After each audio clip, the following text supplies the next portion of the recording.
Какво означават знаците? Стоп! Спри! Пропусни движещите се по пътя с предимство.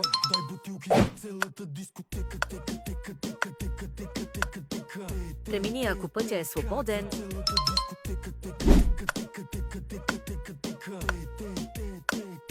Забранени са престоят и паркирането.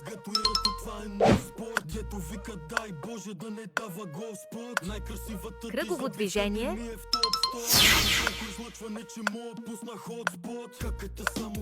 Напиши отговора в коментарите.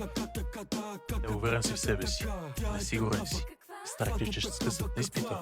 Ако това е твоето положение, пиши ми на лично. Работи индивидуално, давам ясни обяснения, решаваме реални проблеми и те подготвям така, че да влезеш на изпита спокоен и подреден. Не отлагай. Колкото по-рано започнеш, толкова по-бързо ще стигнеш до книжката. Пиши ми и те включвам веднага.